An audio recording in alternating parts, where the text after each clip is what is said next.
Hello and welcome. मैं हूं ज्योति। आप देख रहे हैं चुनावी समर, जहां पर एक और ताजा अपडेट के साथ हम हाजिर हैं।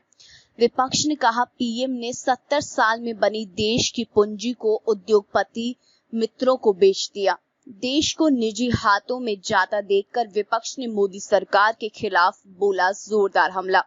दरअसल वित्त मंत्री निर्मला सीतारमण ने 6 लाख करोड़ रुपए की राष्ट्रीय मौद्रीकरण योजना की घोषणा की। इसके तहत यात्री ट्रेन, रेलवे स्टेशन से लेकर हवाई अड्डे, सड़कें और स्टेडियम का मौद्रीकरण शामिल है। इन बुनियादी ढांचा क्षेत्रों में निजी कंपनियों को शामिल करते हुए संसाधन जुटाए जाएंगे और संपत्तियों का विकास किया जाएगा, जिसकी वजह से विपक्ष ने मोदी सरकार के खिलाफ हमलावर रुख कायम किया है। आपको बता दें कि राहुल गांधी ने राष्ट्रीय मौद्रीकरण योजना की घोषणा को युवाओं के भविष्य पर हमला करार देते हुए सरकार पर निशाना साधा। उन्होंने आरोप लगाया कि प्रधानमंत्री नरेंद्र मोदी ने 70 साल में बनी देश की पूंजी को अपने कुछ उद्योगपति मित्रों के हाथों में बेच दिया। उन्होंने ये भी दावा किया कि कुछ कंपनियों को ये उपहार देने से उनका एक अधिकार बनेगा, जिस कारण देश के युवाओं को रोजगार नहीं मिल पाएगा।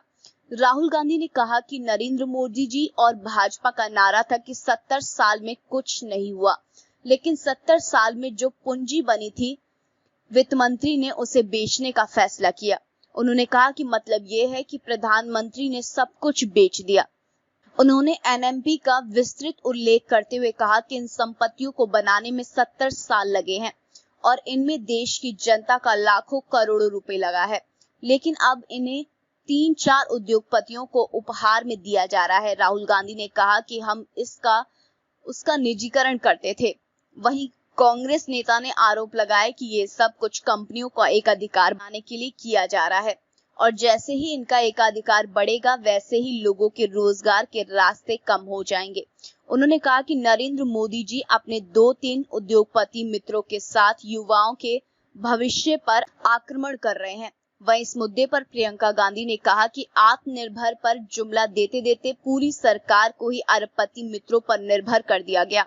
उन्होंने कहा कि सारा काम उन्हीं अरबपति मित्रों के लिए, सारी संपत्ति उन्हीं के लिए। उन्होंने कहा कि 70 सालों में देश की जनता की मेहनत से बनी लाखों करोड़ रुपए की संपत्ति अपने अरबपति मित्रों को दे रही है ये सरकार। इस तरह विपक्ष ने देश को निजी हाथों में जाता देखकर मोदी सरकार को फटकार लगाई है। विपक्ष का ये साफ साफ कहना है कि मोदी सरकार जिस तरह से देश में उद्योगपतियों को निजी हाथों में सौंपती जा रही है, उससे लोगों के अंदर घबराहट बढ़ रही है।